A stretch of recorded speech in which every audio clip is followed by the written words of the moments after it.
basically basing their own security on the Taliban forces that preside over the perimeter outside of Kabul airport.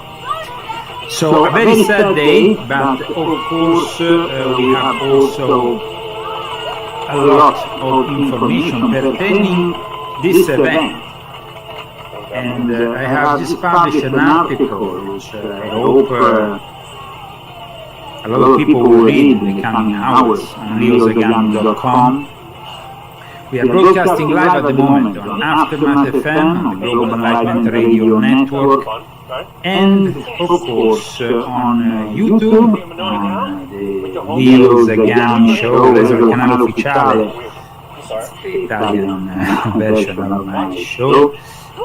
So we're using that YouTube channel as well as Tele Pandemia 2.0 and my Facebook. So we are basically broadcasting on a number of platforms.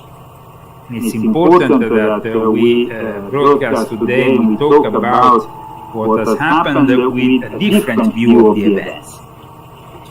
The article which I published, which I just published on ZAGAMI.com, brings you a lot of information that needs to be analyzed in the light of what has happened today. We will be talking about Badri 313, this special unit, this battalion that has been created by the Taliban, by the Afghani network, which is now together with the Taliban in taking control of Kabul and the rest of Afghanistan, since they have overtaken what used to be the Afghani army and the Afghani government ceased to exist the moment in which the Americans started the operations together with all the allies for retiring from this country after these 20 years of war. And the explosion that happened today, of course, have been blamed on an organization that is not the Taliban. It's called ISIS-K. So we need to understand also what is this ISIS-K. The term K stands for Khorasan, and the guy I'm showing you here, for those who are actually watching this show, because this show has a visual element that is available for those who of course go and subscribe on my YouTube channel, for those who are of course following me on Facebook. This guy you are seeing now on the screen is part of the story that brought us to the terrorist attacks of today. This bearded monster was supposed to be judged and sentenced after his arrest in Afghanistan. It never happened. But let's start from the beginning of this article, which today wants to bring you behind the scenes to understand more of what went on in the last 20 years since that fateful date of 9/11. Because it's important that after 20 years we really understand who are the people responsible for all this. In the White House we have, of course, the incompetent white, the white, of course he's white, the incompetent White House of Sleepy Joe. That's how I defined it in this article. The incompetent White House of Sleepy Joe is simply continuing, though, something that started a long time ago, regardless of the political party, because we had up until now 4 presidents involved with this war, including Joe Biden, of course. 4 presidents that were both from the Democrat and the Republican Party. Of course, the Republican Party before Donald J. Trump was a different party. Was part of this establishment that, of course, is completely united with the military-industrial complex, and that is actually guided on top by what we have always called the Illuminati. The Illuminati network, a number of secret societies, of think tanks and groups that are part of this new world order. Now, in the last few days, they started to talk about this ISIS-K, this threat of ISIS-K, and today it finally materialized. On Sunday, Biden had even said that they were kind of like, they were setting up additional entry points outside the outer perimeter to help prevent such attacks. It obviously didn't work out. But also Biden announced on Sunday, so that was now 4 or 5 days ago, whatever that is, depending on which part of the world you're following us from, Biden made this announcement after the Taliban put their elite squad, their elite brigade, Badri 313, in charge of security outside of Kabul airport. The same Badri 313 has been patrolling the streets of Kabul since the arrival of the Taliban. And we will be talking about them, showing to you who they are, so you can understand a little bit better about this Taliban elite unit that was supposed to maintain the security around the airport in the perimeter that after fall victim of this suicide attack, because they were basically 2 suicide bombers who managed to pass the control, the checkpoints of the Taliban, and they managed to eventually kill 12 U.S. servicemen. So we want to understand more who are the Badri 313 Brigade. We want to understand their relationship with the Taliban. We want to also understand ISIS-K. What is ISIS-K? So all these things will be explained today during the course of the Leo Zagami show. There is also an article that you can find on leozagami.com, an article that you can also find linked if you are watching this from YouTube or from Facebook. And now let's go and discover together who are this elite unit and why we can't trust neither them, neither the Taliban, and basically ISIS-K, which is basically doing their job as the ultimate terrorist threat of the modern Taliban era. Because now the Taliban can't be the terrorists, now they are the ones in charge of the country. So the boogeyman has to be created. So we'll be talking about how this boogeyman was created in 2015. But first of all, let's discover together who are this elite unit that was supposed to protect the perimeter outside of Europe. Now, Taliban have handed over security of Kabul airport to the elite Badri 313 battalion. These commandos are no ordinary fighters. They're equipped with ultra-modern weaponry. They're like assault rifles, night vision, optical devices. Let's take a look at how they've been empowered. When you think of the Taliban, you think of that stereotypical terrorist image in their traditional garb wielding a Kalashnikov rifle. An image visible very clearly when they posed inside Kabul's presidential palace. But the Taliban's muscle has another side to it. What you're looking at is the Badri 313 battalion, a special commando-style unit that is securing the Taliban's hold over Kabul and other parts of Afghanistan. As the Taliban took over the presidential palace, the Badri 313 fanned out across Kabul, keeping a hawk's eye on any reprisals. And in case you hadn't noticed, the Badri 313 looks like any modern special forces unit.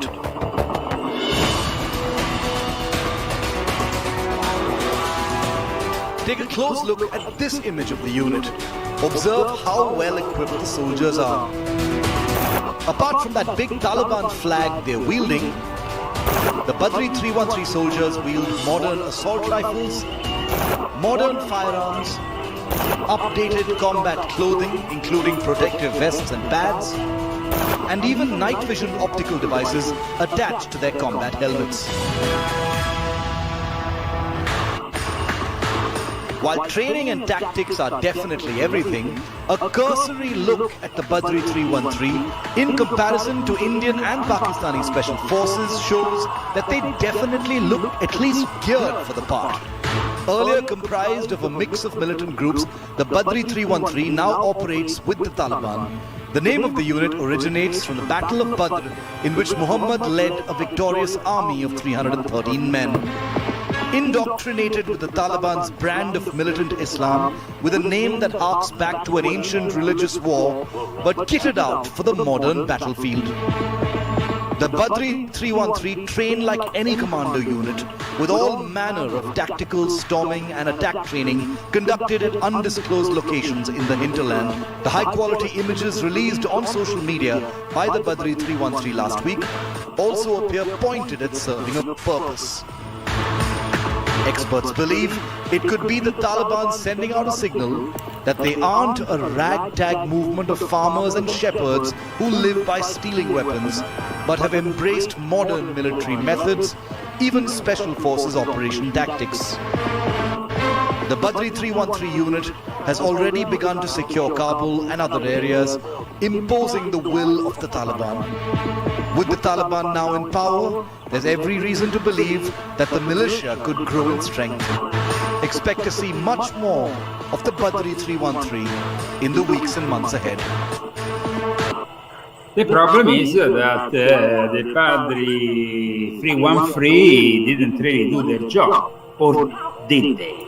The thing is, we need to question here anything that comes out of the Taliban world. This is for sure.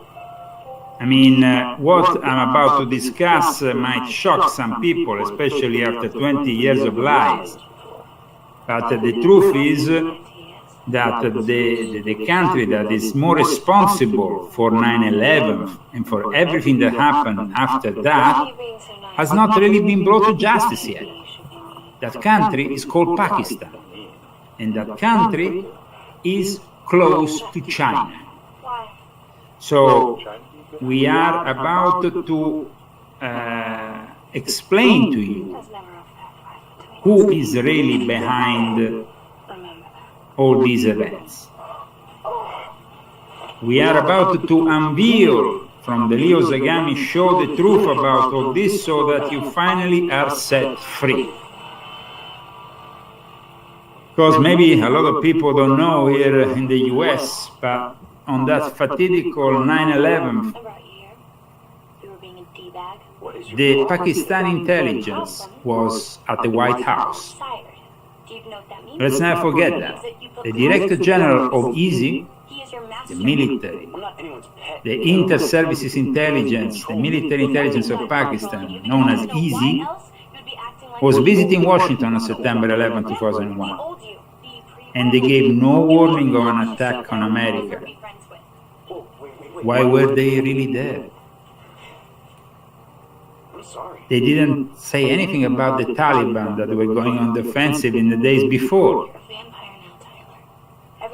For this and many other reasons, a range of officials inside and outside Pakistan have stepped up suggestions in the last few years of links between the Pakistan military intelligence, ISI, and the various terrorist groups.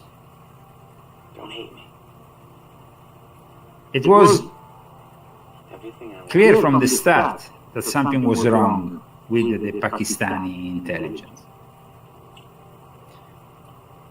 The day after 9/11, there was actually, supposedly, the White House invited them to immediately break all relations with the Taliban.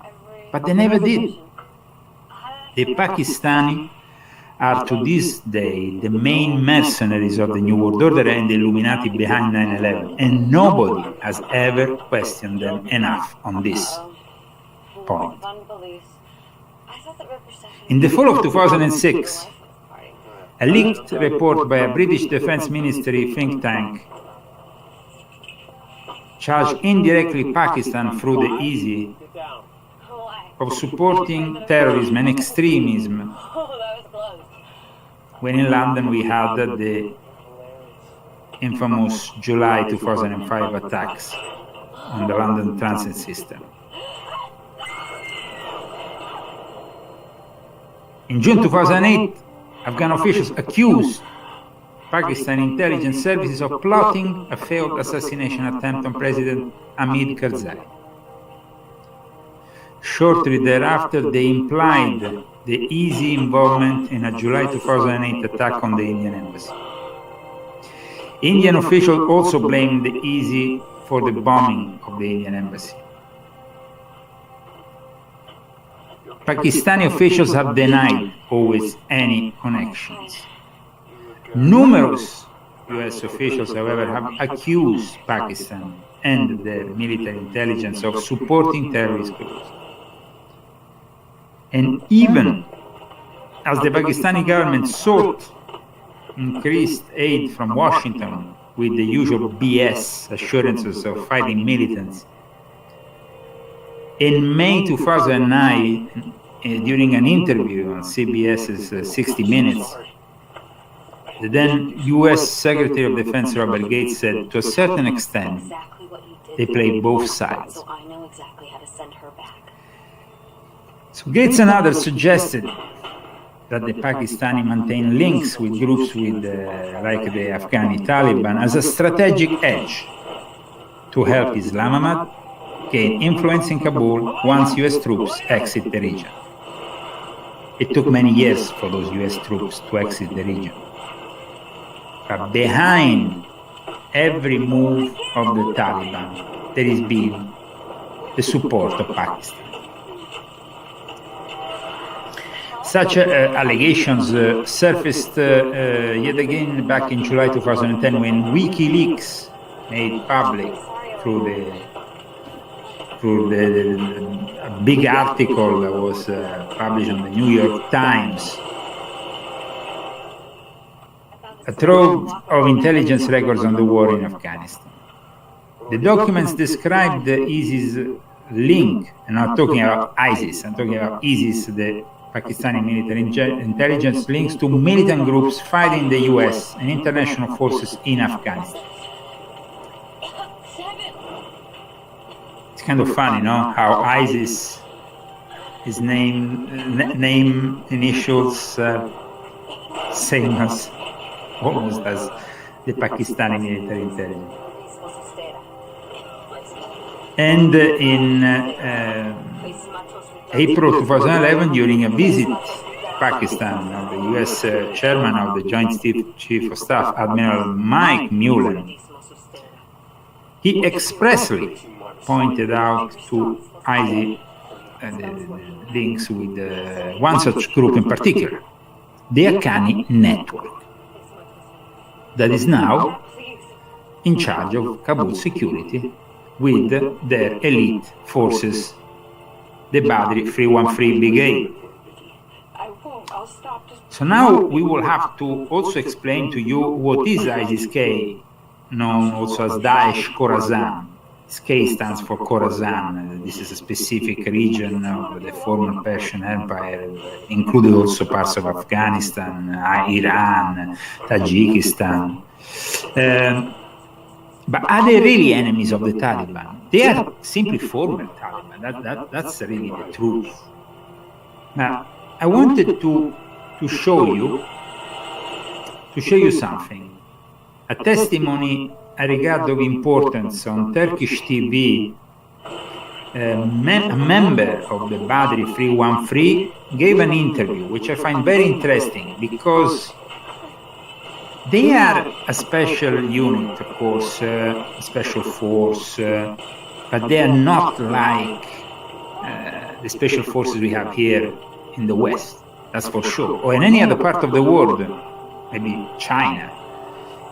They are devoted to their job in a way that is not normal, because they are aiming for martyrdom. So the actual people who are surrounding the airport and providing security for the perimeter outside of the airport are voted martyrs of Islam, who will die for the cause. Suicide bombers, just like the ones who kill themselves. Let's check out this interview to make you understand more about Badri 313 and what I'm talking about. This, of course, from Turkish TV, because it's kind of like when the interview is made by Turkish TV, it seems they're more open to talk. In fact, who are the ones who are supposed to take over from the American the whole airport? Turkey. Turkey is a NATO country, but it's also a Muslim country. And the Taliban are pointing on them as successors to the Americans in actually taking control of the airport. But let's see this interview with this member of the special Taliban forces known as Badri 313. Fighter. First thing, you have to be a martyrdom seeker. You know, a mustashid, we say mustashid, and the foreigner says the suicide attackers. You need to be a martyrdom seeker, mustashid, to be a member of Badri 313 unit. So he is saying that to be a member of this unit, you have to be a martyrdom seeker. Now people will say, but ISIS-K is the enemy of the Taliban. Are we sure? And who let those suicide bombers through the Taliban checkpoints that included also the special forces of the Badri 313? Question. This is important. All of the members of this unit are istishhadiyin, the martyrdom seekers. All of us, we want to be martyred in the way of Allah. And the value of us is to save our country, to save our people, and to save our awareness. And in that way, we are ready to be martyred. Aren't all Taliban martyrdom seekers or Fidain? Actually, all of them are like that. But as a unit, organizedly, this unit is specified for that mission. I lost my brother, and actually I'm ready to lose myself as well. But so, this is quite incredible that no media has pointed out on the relevance of this interview by a member of Badri 313. Maybe because it's an interview that appeared on Turkish TV, nobody really gave it much importance. It's an interview that was made a few days ago. The fact that they are committed to martyrdom means they are no better than ISIS-K or the suicide bombers that are coming there. They're all a bunch of suicide bombers. How can the US and sleepy Joe Biden give the security of a United States asset at the moment, like the airport, which also guessed, by the way, the American embassy after they had to leave their former residence? Well, I'm puzzled. But I'm puzzled because people don't really realize what's happening here and the manipulation behind the scene and how Pakistan, for years, played an important role and is still playing an important role the symbol that you see of Pakistan's inter-service intelligence is clearly satanic. Watch it. I mean, do I have to? I mean, it's clearly satanic. I mean, it's like Baphomet. It's incredible.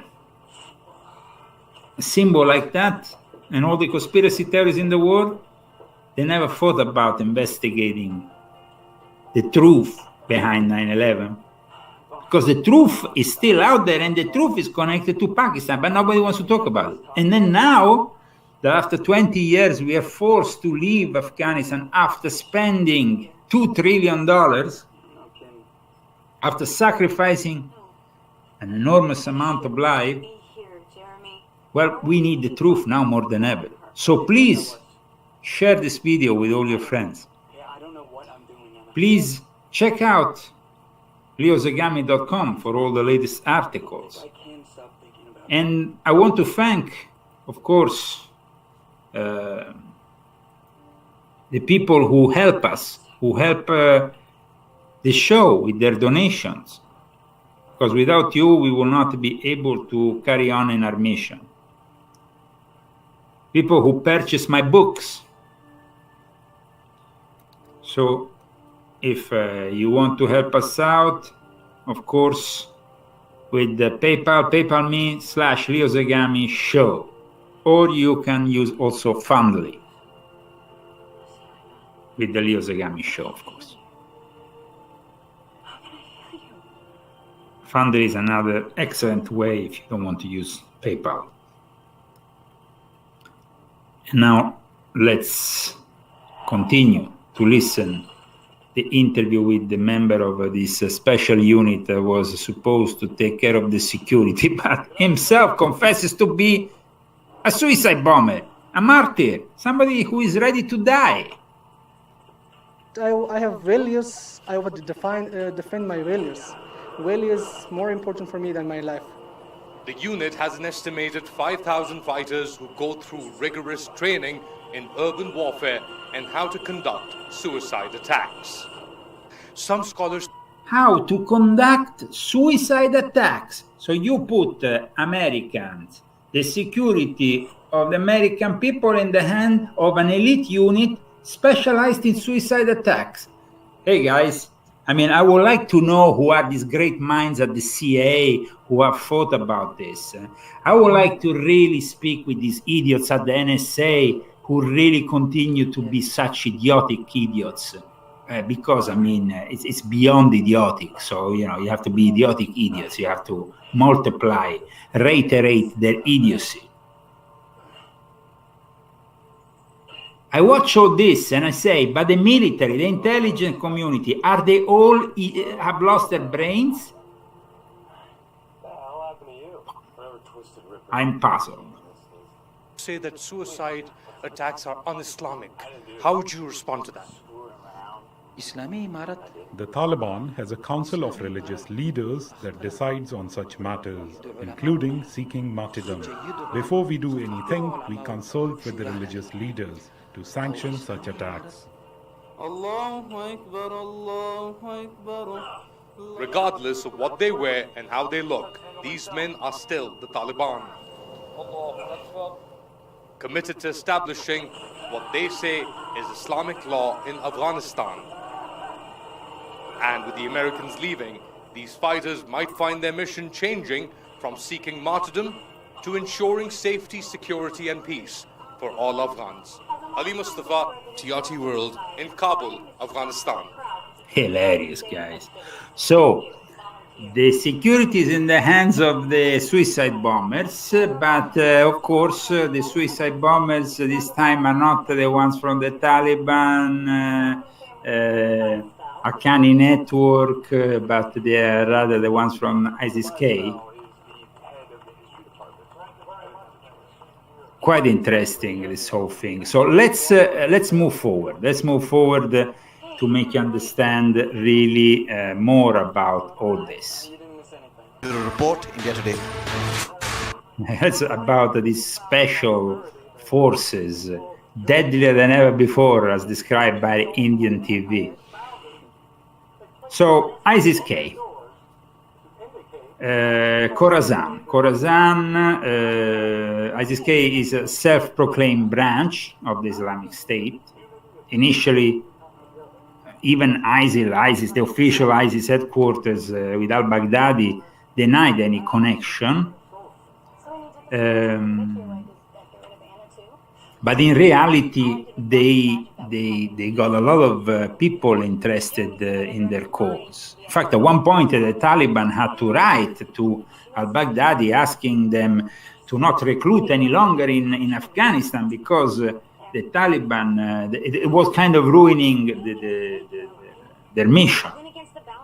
But in reality, ISIS-K is born out of the Pakistan Taliban. The Pakistan Taliban. So they are directly connected to the Pakistan Inter-Service Intelligence, easy.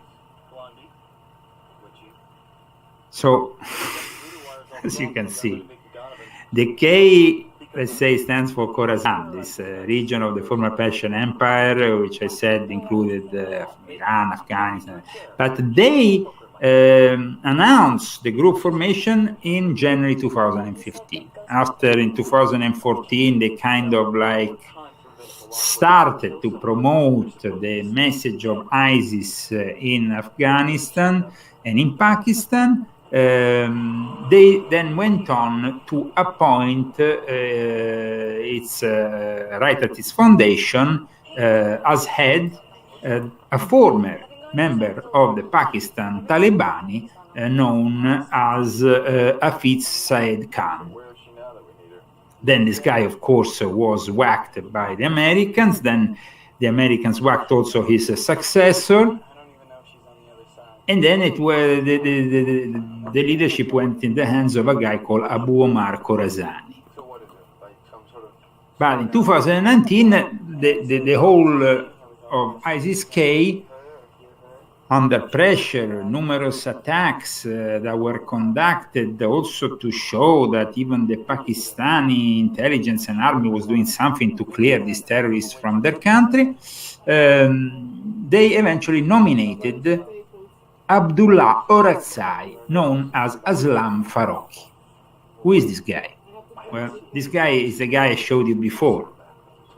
The guy I'm going to show you again right at the moment of his arrest, which I used in the thumbnail of this show. Let me show you the moment of his arrest.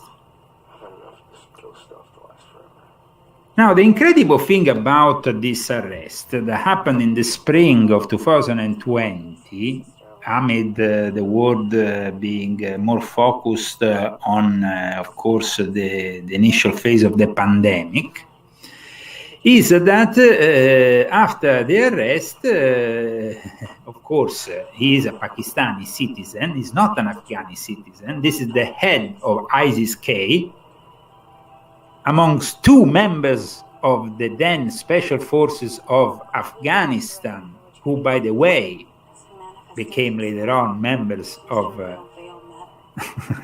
of what? Of the Special Forces of the Taliban.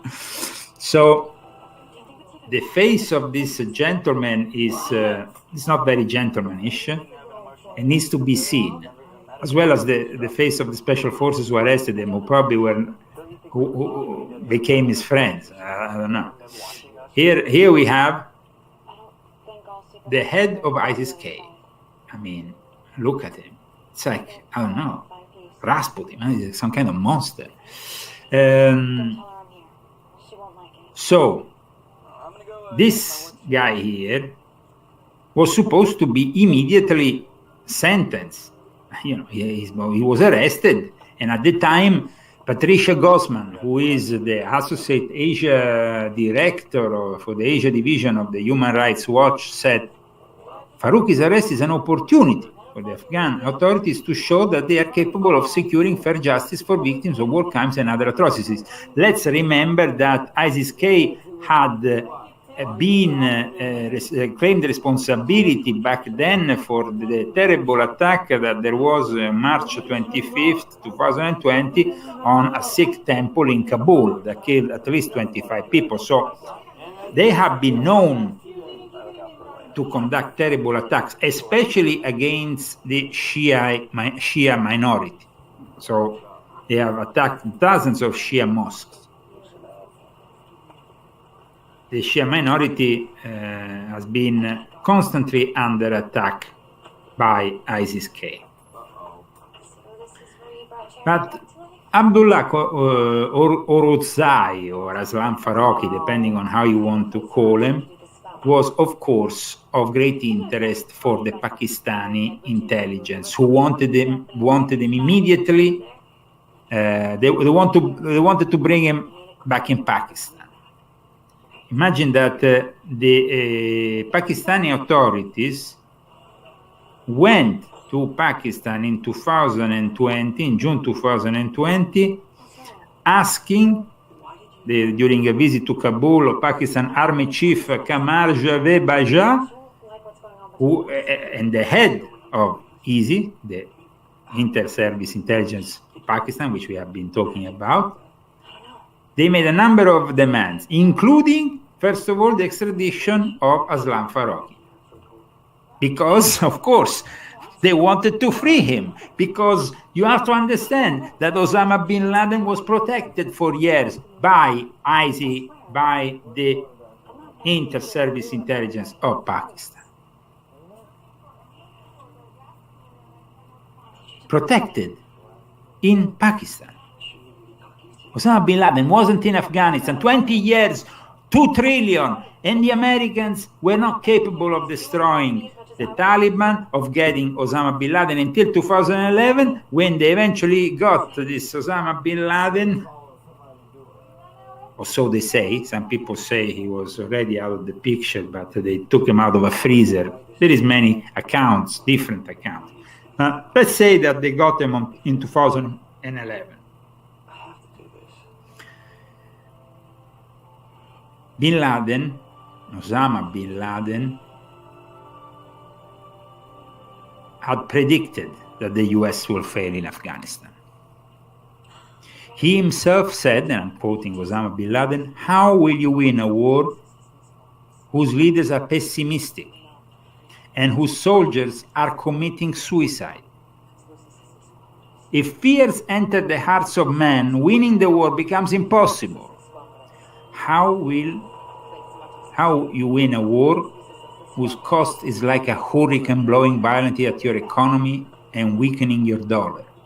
And bin Laden wasn't wrong. I mean, the United States spent more than 2 trillion on the war in Afghanistan, and this includes the direct funding cost of 800 billion and 83 billion to train the former Afghan army, which in the end, now the members are serving the Taliban, helping the creation of special units like Badri 313. So, what I'm trying to explain to you here is that the truth about 9/11 has not been revealed up until now because it demonstrates the incompetence of the deep state, which of course never really wanted to go after the boogeyman they created. And Pakistan works hand in hand with China. And the Biden family is in bed with China. For years, the Pentagon insisted on pursuing counterinsurgency operations only in Afghanistan. They basically focused on the wrong place. They focused on the playground of the terrorists, not on their base, on their control, in their control. They don't face the control room, which is in Pakistan. No, only their playground, which is in Pakistan. While the generals in Islamabad were using the Taliban, of course, and in the last few years also ISIS-K, to conduct a proxy war, launching attacks against Americans, NATO, and Afghan forces from safe havens in Pakistan. They understood that this way the US will never be able to win this war. Basically, the US conventional CIA or special operations assets that could have defeated the Taliban in Afghanistan failed to understand that the control room was somewhere else, that the Taliban infrastructure and support network in Pakistan remained immune to the attack and will have always remained immune to the attack. And I always said to myself, why have they never really focused on Pakistan? Because Pakistan is a place where the Illuminati has managed to really control everything in this sick society. I was able a few times to interact with, even once, there is this famous story. It would take too long to tell you today about my experience, but you can find it in volume 2 of my Confessions, for example. My experience with a Pakistani intelligence agent in Norway. These people are the worst scumbags that I ever met in the intelligence community. They are completely false. I personally, every experience I have with the Pakistani has been a negative one because they are completely fake. I'm sorry to say that, but that's how it is.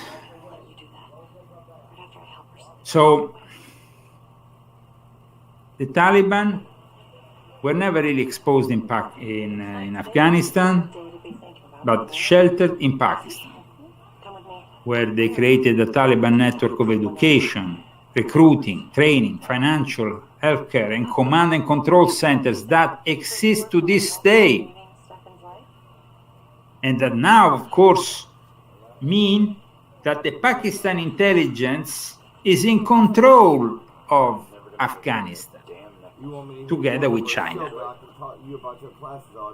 It's no secret that the Pakistani intelligence employed local individuals and groups as cutouts to facilitate the movement of Taliban fighters and supplies across the border.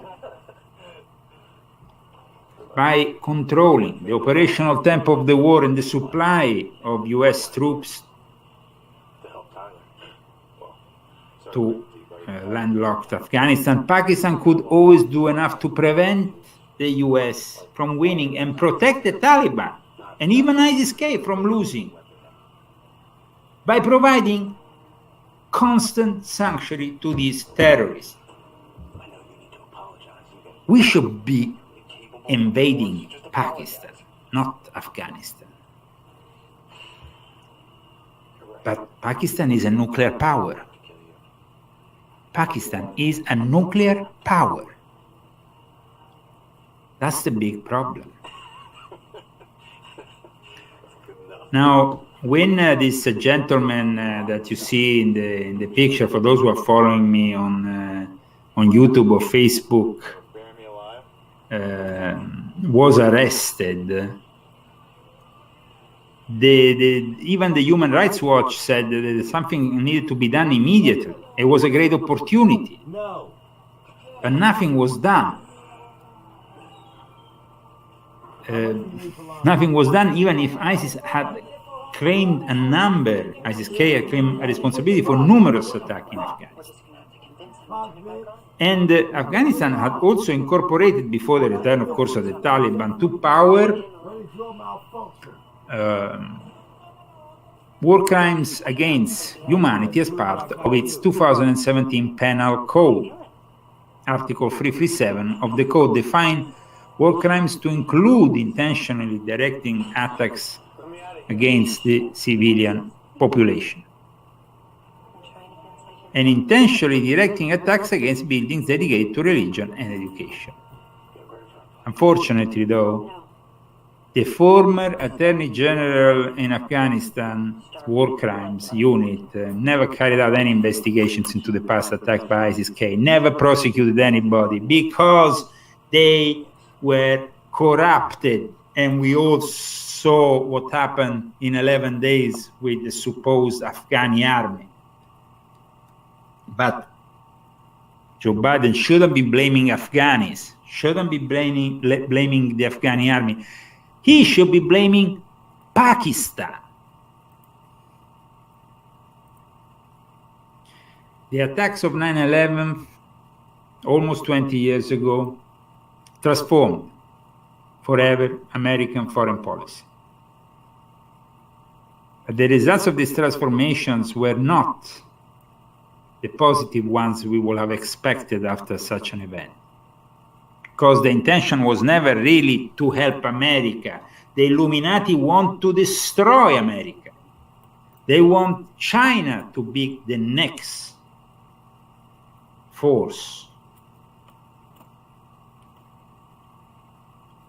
So, Aslam Faroqi, aka Abdullah Orakzai, who is now probably in Pakistan, protected by Pakistan's inter-service intelligence, couldn't care less. I mean, he is enjoying his day after killing 12 American servicemen.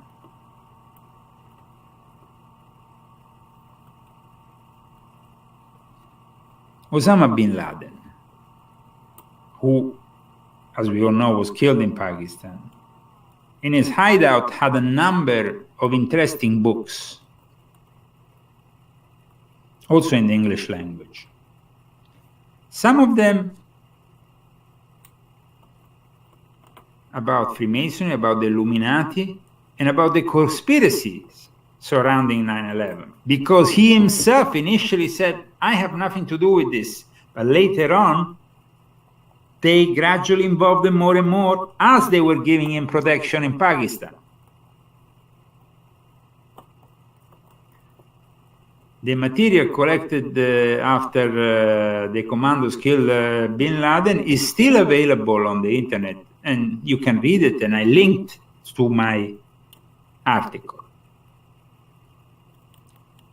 I hope that today's show in some way made you understand how we are made to believe a constant set of lies by the people who are on top of this new world order, the people who have started all this mess with 9/11, with that tragedy that unfortunately scrapped gradually off all our civil liberties, our freedoms. We gave up gradually on the American way after 9/11, and then, of course, with the arrival of the pandemic, that was it. We lost the remaining freedoms, the remaining liberties. It's sad, but that's the truth. Biden and Jen Psaki today came out in a very unusual fashion, one after the other. Biden was, of course, not a commander-in-chief, but a pitiful man who was trying to bring once again the death of his son, who died of cancer after coming back from Iraq, as a way for us to feel sad for him.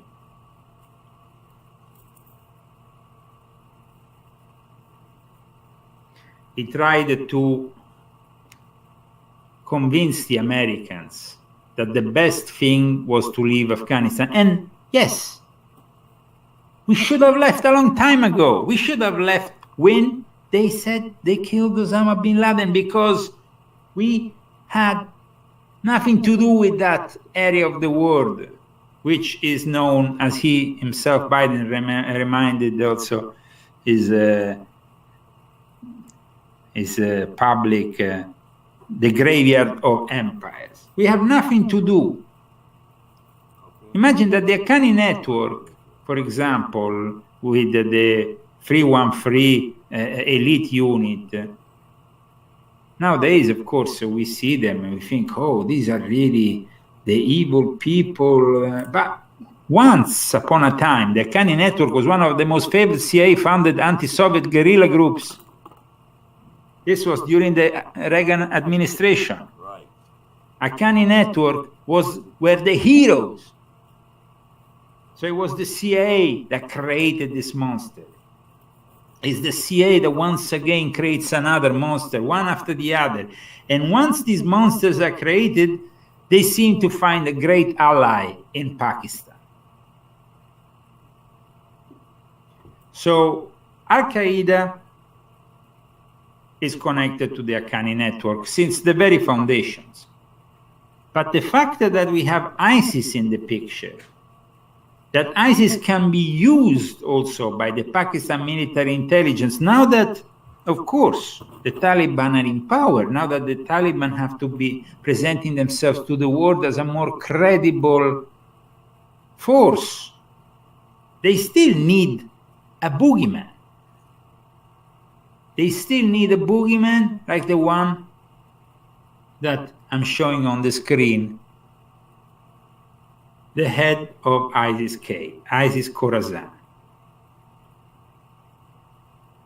Will we be ever capable of fighting the just war against the real enemies of America, the ones that plotted against us, enemies foreign and domestic, that unfortunately on that 9/11 of 20 years ago started a process that brought us to fight the wrong enemy in a war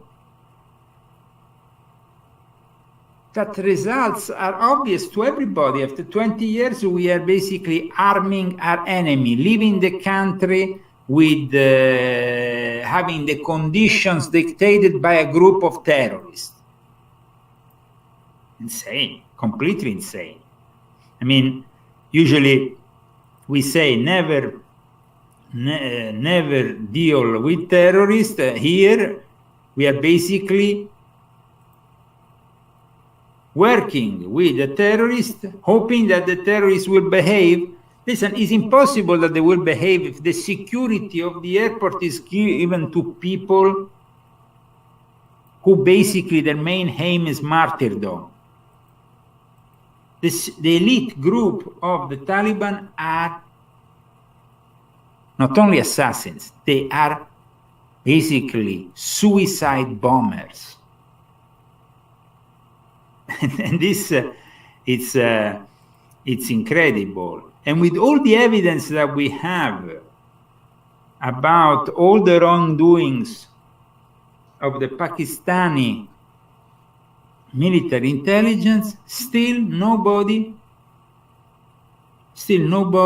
has the courage of coming out and pointing the finger to Pakistan.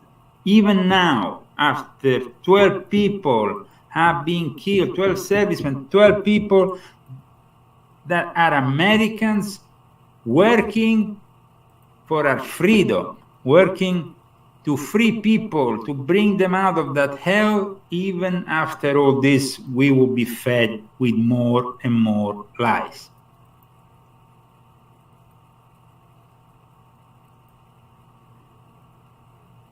The members of ISIS-K are former members of the Pakistani Taliban. They are working with the Pakistani Inter-Services Intelligence, and all this is a manipulation game played between the Taliban and the Pakistani intelligence. And we shouldn't fall for these lies. We shouldn't fall for these lies. I want to thank all those people who today tuned in to the Leo Zagami show, all those people who have listened to me for the last hour, because I think that you have assisted today to the birth of a new boogeyman. A new boogeyman called Aslam Farooqi or Abdullah Orakzai. He will be the next al-Baghdadi, the next Osama bin Laden. Watch him. Watch my words. Today, on Thursday, 26th of August of the year of the Lord 2021. Farooqi, who comes from Pakistan's Khyber Pakhtunkhwa, who is basically a Pakistani, is not the only mastermind, though. Is not the only mastermind. China. China has many interests, and of course is aiming for the mineral resources of Afghanistan, but also for a more inclusive geopolitical control of the whole area, due to the fact that Pakistan itself has agreed to join their Green New Belt initiative, their new Silk Road. We need to outsmart both the Chinese and the Taliban. But most of all, we need to outsmart Pakistan. And we need to understand why our politicians, our military, our intelligence have done nothing to fight our enemy in Pakistan. We need to understand that. Thank you very much for tuning in today.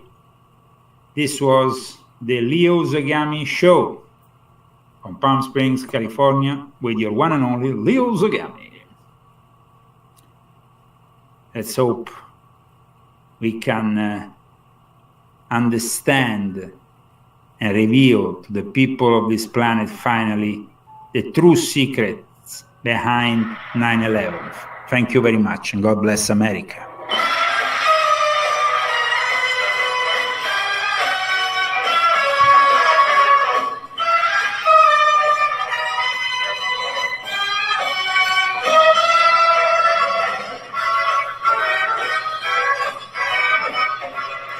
From Palm Springs, California, you have listened to the one and only Leo Zagami and the Leo Zagami